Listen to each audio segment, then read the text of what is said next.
तो आइए शुरू करते हैं। दिन की शुरुआत में पहली खबर हम आपको बताते हैं पश्चिम बंगाल चुनाव से जुड़ी। जी हां, आज तक हम जानते हैं कि पश्चिम बंगाल चुनाव की राजनीति चरम पर पहुंच चुकी है और पश्चिम बंगाल चुनाव भी नजदीक आता जा रहा है। तो वहीं टीएमसी और भाजपा के बीच गर्माहट और भी ज्यादा स्तर पर बढ़ती जा रही है। जहां हमने देखा था कल नरेंद्र मोदी ने बहुत सारी घोषणाएं की थी, तो वहीं आज अमित शाह ने भी रैली निकाली है। तो आपको बता देते हैं कि पश्चिम बंगाल विधानसभा चुनाव को लेकर आज राजनीतिक सरगर्मी अपने चरम पर है। केंद्रीय गृह मंत्री अमित शाह आज कोलकाता में एक भव्य कार्यक्रम के दौरान भारतीय जनता पार्टी यानी बीजेपी का चुनावी घोषणा पत्र यानी संकल्प पत्र जारी करेंगे।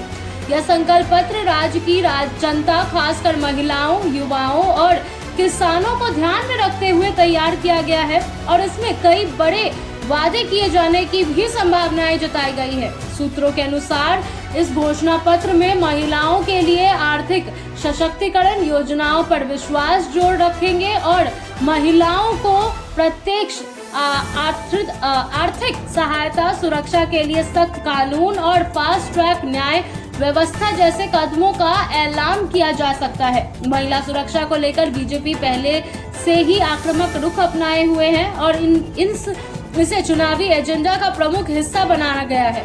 युवाओं को ध्यान में रखते हुए रोजगार सृजन पर भी फोकस रखा गया है। पार्टी राज्य में नए उद्योग स्थापित करने, स्टार्टअप को बढ़ावा देने और स्किल डेवलपमेंट कार्यक्रम को तेज करने की बात करी जा रही है। इसके साथ ही बेरोजगार और राज्य से हो रहे पलायन को रोकने के लिए ठोस योजनाएं पेश की जा सकती है। स्वास्थ्य और शिक्षा के क्षेत्र में भी बड़े वादों की उम्मीद है। बीजेपी राज्य में आधुनिक अस्पतालों के निर्माण, मुफ्त यानी सस्ती स्वास्थ्य सेवाएं और सरकारी स्कूलों की गुणवत्ता सुधारने के लिए विशेष पैकेज की घोषणा कर सकते हैं।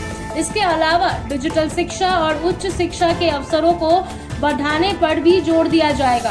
राज्य में अवैध घुसपैठ का मुद्दा भी इस घोषणा पत्र का अहम हिस्सा माना जा रहा है। बीजेपी लंबे समय से इस मुद्दे को उठाती रही है और इसे राष्ट्र सुरक्षा से जोड़कर पेश करती रही है। इस पर सख्त कार्रवाई और सीमा सुरक्षा को मजबूत करने के वादे कर सकती है। किसानों को लेकर भी बीजेपी अपने पत्ते खोल सकती है। न्यूनतम समर्थन मूल्य यानी एमएसपी को मजबूत करने, कृषि इंफ्रास्ट्रक्चर सुधारने और किसानों को सीधे आर्थिक लाभ देने जैसी योजनाओं का ऐलान संभव है। इसके साथ ही सिंचाई और फसल बीमा योजनाओं के भी विस्तार देने की बात सामने आ सकती है। इस संकल्प पत्र में प्रधानमंत्री नरेंद्र मोदी द्वारा हाल ही में घोषित 9 गारंटी को भी शामिल किया जा सकता है, जिससे पार्टी अपने राष्ट्र एजेंडा को राज्य में मजबूती से पेश कर सके। वो 6 एजेंडा जो प्रधानमंत्री नरेंद्र मोदी ने पेश किया था, वो भी हम आपको अपने अगली खबर में बताएंगे। घोषणा पत्र जारी करने के बाद अमित शाह पश्चिमी मिदनापुर जिले में 2 बड़ी चुनावी रैलियों को संबोधित करेंगे। पहली रैली दोपहर 3 बजे देवड़ा के बालचिका भजराही हाई स्कूल मैदान में होगी, जबकि दूसरी रैली शाम 5 बजे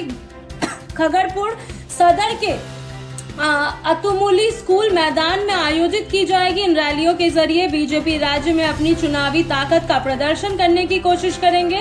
राजनीतिक विश्लेषकों का मानना है कि यह घोषणा पत्र बीजेपी के लिए गेम चेंजर साबित हो सकता है, क्योंकि इसमें स्थानीय मुद्दे के साथ साथ राष्ट्रीय दृष्टिकोण को भी शामिल किया गया है। अब देखना दिलचस्प होगा कि यह संकल्प पत्र पश्चिम बंगाल की जनता को कितना प्रभावित कर पाता है और चुनावी परिणामों पर इसका कितना असर पड़ता है।